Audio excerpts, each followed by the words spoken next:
afternoon. I have several announcements. Every doctor, every hospital, every nurse have been notified. Every woman in this country must be aware that it's most important that they check their medicine cabinet, that they do not take this drug. In the early 1960s, no drug struck more fear into the hearts of pregnant women. One of the most horrifying episodes in medical history. Than thalidomide. It changed our relationship with the drugs we use. One reason U.S. drug laws are so strict, thalidomide. And became an example of what many saw as corporate greed at its worst. British thalidomide children so far have not received any compensation from the rich company that made the drug which crippled them so brutally. But this dark chapter is only part of thalidomide's enigmatic story, one that continues to reverberate today. I had used up every other alternative when I took thalidomide.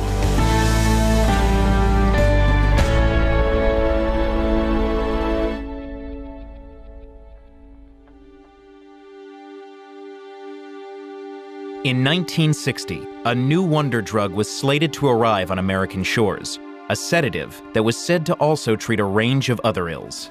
A hypnotic, as the doctors call it, that was the answer to a prayer. Its generic name was thalidomide. The hallmark defining quality of thalidomide was its safety. So safe that in Germany there was no prescription needed. The German company that developed thalidomide, Chemie Grunenthal, claimed that even pregnant women could take it. The drug company had handed out samples of this drug all over the place, starting with employees of its own company. On Christmas Day in 1956, a baby girl was born in Germany without ears. And she was the daughter of an employee of the drug company Grunenthal. No immediate connection was made to thalidomide, which soon sold nearly as well as aspirin in some European countries. We received it in quantities like 1,000 pills. There was tremendous pressure all over the world to get this wonderful new drug on the market. They had 2 million tablets ready to go the moment the FDA approved the drug, which was almost a foregone conclusion, until one doctor came along and began working at the FDA. It just so happened that my first application was for the drug thalidomide. I got this because I was new and they thought I should have an easy one to start on. But Dr. Kelsey was uneasy with what she saw as the lack of rigorous scientific studies and the slipshod presentation of safety data provided by Grunenthal and William S. Merrill, the U.S. distributor of the drug. The best thing that could be said about thalidomide at the time was simply that you could not kill a rat, no matter how much thalidomide the rat ate. With thalidomide being prescribed for morning sickness in other countries, Kelsey became particularly concerned with what effect it might have on a developing fetus. In June of 1961, an article appeared promoting its safety during late pregnancy. It was allegedly written by a Dr. Ray Nolson, but in fact, the article was written by the medical director of the drug company. About 6 months later, long-ignored evidence became public in Germany, linking thalidomide to a rash of birth defects. Although hundreds of thousands of pre-market samples had been provided to American doctors, Dr. Kelsey's stubborn delay of the drug's approval for more than a year had prevented a similar scale of tragedy from unfolding in the United States. Dr. Kelsey was absolutely a unique hero in American history. But thalidomide's reach continued to be felt across the rest of the world, including in Trinidad and Tobago, where Giselle Cole was born. When I came along, I'm a firstborn, and they were a young married couple. I mean, I was never unloved or not wanted or anything like that. But I would be foolish to think that it was easy for them. My disability is, the official term is phocomelia, coming from the Greek meaning shorter arms or flipper-like. I think people always expect that I would have been angry, and I'm certainly not angry and never have been. Long discussed but seldom implemented, major regulatory reforms were finally forced on the pharmaceutical industry following the thalidomide scandal. For some time, President Kennedy has tried to get Congress to approve new controls, but without much success. Now, with the thalidomide scare, most of the opposition is melted. Largely the same FDA guidelines that we live under today were created in the immediate wake. These regulations were too late for thalidomide's thousands of surviving victims across the world, who soon became the story. Philippa Bradbourne is one example. Her mother rejected her. 10-year-old Carl Davies leads a relatively normal life for a boy without arms. One other young mother, her husband, her sister, and her doctor are charged with the mercy killing of her deformed infant. I'm one of the lucky ones in that my parents were adamant that I was their daughter, and their daughter first before anything else, and it was treated as such. Many were put in homes because they just didn't know what to do. Some families battled with doctors to have amputation of fingers and toes and whatnot to accommodate these prosthetics. Many families were broken irrevocably. Instead of quickly settling, the drug companies dug in, with Grunenthal originally arguing that the children's deformities were caused by everything from nuclear fallout to botched home abortions. Anything but thalidomide. It was a very long and difficult process. Most cases were eventually settled, but litigation continues, with some survivors saying the original settlements cannot cover the cost of their specialized care. Grunenthal didn't apologize to its victims until 2012, 50 years after the tragedy unfolded.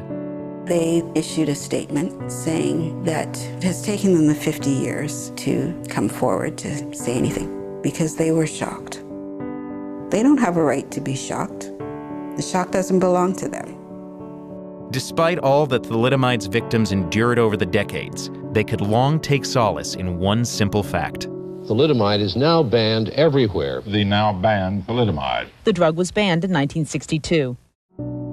And I would have liked to have seen it never used again. There's a tremendous amount of luck in science. It's almost like an Easter egg hunt. In 1992, while conducting research into macular degeneration, ophthalmologist Robert D'Amato began his own hunt, this one to find a pill that might restrict blood vessel growth. I started searching for drugs that cause some sort of damage to a fetus, a birth defect, and at the top of this list was thalidomide.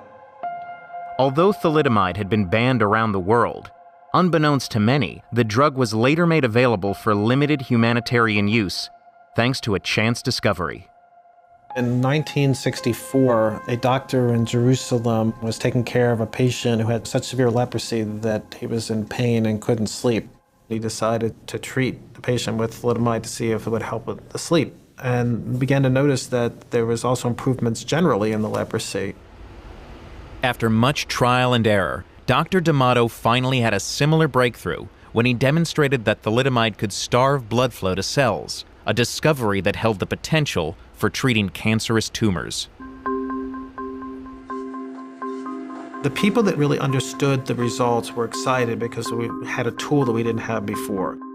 But the knee-jerk reaction was, this is a dangerous drug, no one would ever want to use it.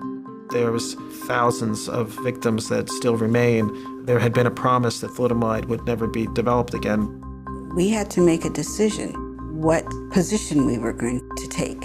Many would have thought and expected that we would have been screaming, no, no, no, no, no. But following a surge of reports about promising studies, that's not what happened. We are nervous. We are, of course, frightened and dismayed. But we realize that this is not a perfect world. Thalidomide is back. The Food and Drug Administration says thalidomide will be the most restricted drug ever distributed. Female patients taking the drug will even have to submit to pregnancy tests. Since then, thalidomide has gone on to combat a surprising variety of diseases, from tuberculosis and Crohn's disease to multiple sclerosis and symptoms of HIV and AIDS. And D'Amato's hunch about the drug's effect on cancerous tumors paid off in a groundbreaking treatment for certain types of the disease. Thalidomide and its derivatives have become the primary treatment for multiple myeloma. It's a very fine line that I walk, and many of us walk, when we think about thalidomide in today's world.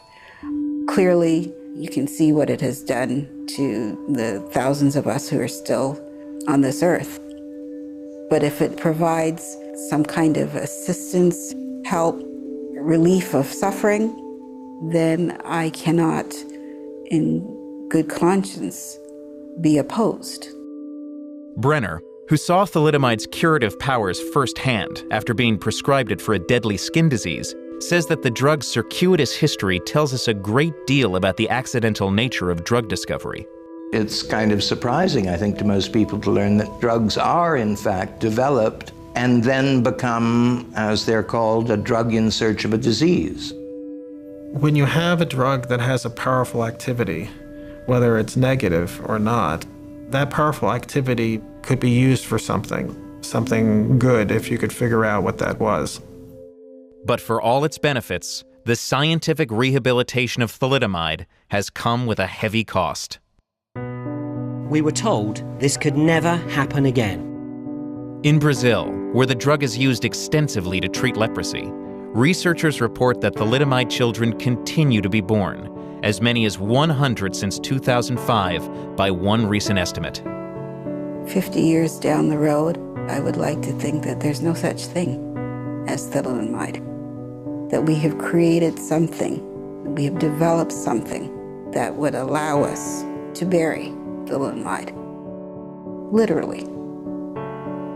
Destroy it, get rid of it, so that there are no further discussions other than a note in history.